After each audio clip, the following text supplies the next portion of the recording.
Chapter 15. Who shows courage encourages others. Adolf Kolping, German priest and social reformer.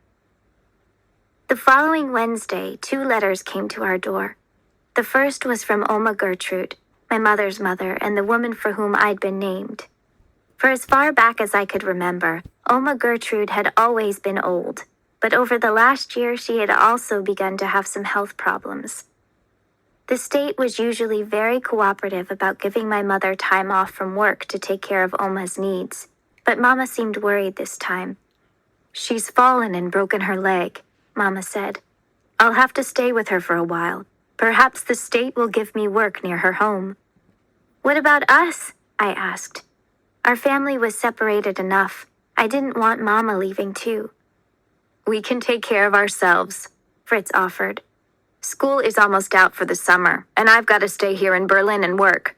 Gerda can take care of things around the house." "I'll come home as soon as I can." Then Mama frowned, second-guessing herself. "You should both come with me." "No." Fritz and I were in agreement about that. Aside from whatever work he could find, Fritz had a girlfriend here now. And I didn't want to stay with Oma. Her house smelled like fish and there was nothing to do.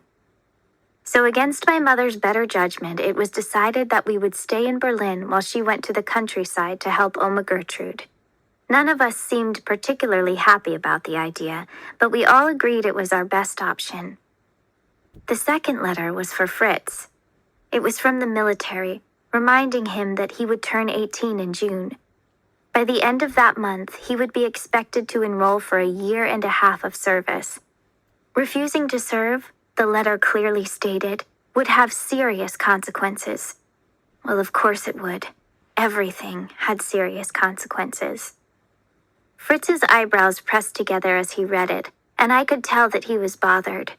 But even if he was, he clearly remembered, as we always did now, that the ears of the Stasi were hidden somewhere in our apartment, and so he couldn't say anything when he finished other than, "This is a great opportunity. I can hardly wait." Fritz wasn't as good a liar as I was, probably because he had a genuinely good heart, or a better heart than mine anyway. His attempt to sound positive came out sounding sarcastic and brittle, so I countered by saying, "I know you're excited, but we'll miss you." It sounded believable, though my sympathetic expression to him said otherwise. He smiled a thanks in return. Mama didn't appear to have noticed any difference in him or any particular strangeness in the tone of his words, but neither of us blamed her for that. She looked more tired every day, and now with the news of Oma needing care and the reminder of Fritz's military duty, I was sure Mama's mind was full of all the worries it could possibly hold. She left early to go into work and speak with her supervisor. Fritz said because of that we had some extra time too, and did I want him to walk me to school? I should have refused his offer. After all, I was plenty old enough to get myself to school, but I missed walking with Anna, and it would give us a chance to talk in private. It was a busy morning, with the street full of Trabants, the bulky, inexpensive Eastern cars that were about as reliable as snow in July.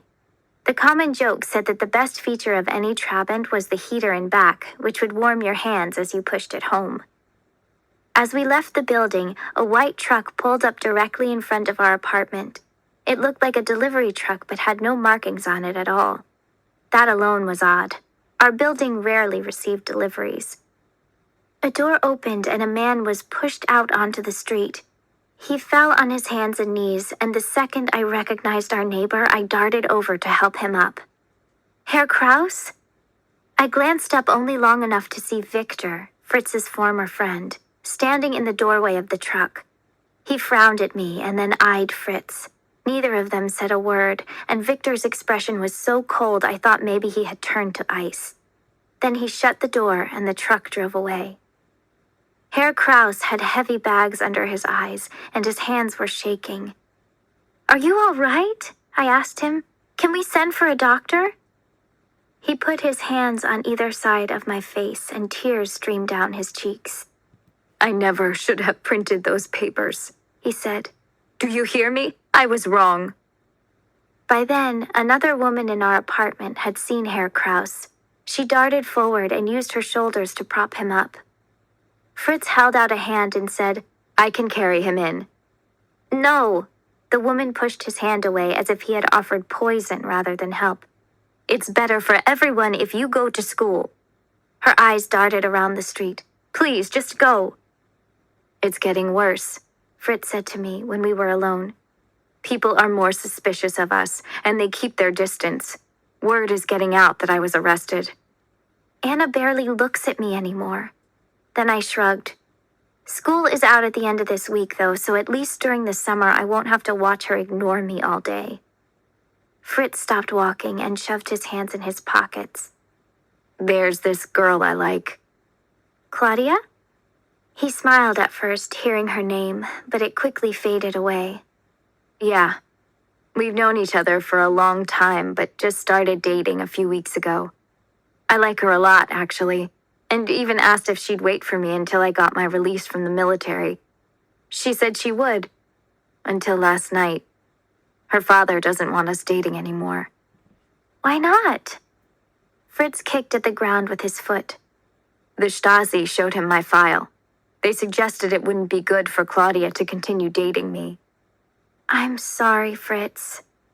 My sympathy wouldn't make him feel any better, I knew that, but I felt his hurt and frustration like it was my own. He only sucked in a whistle of air and then blew it out again. "Ever since I was arrested a couple of months ago, I've tried, Gerda. Honestly, I have. I've tried to say the right things and do the right things and be whatever it is they want of me.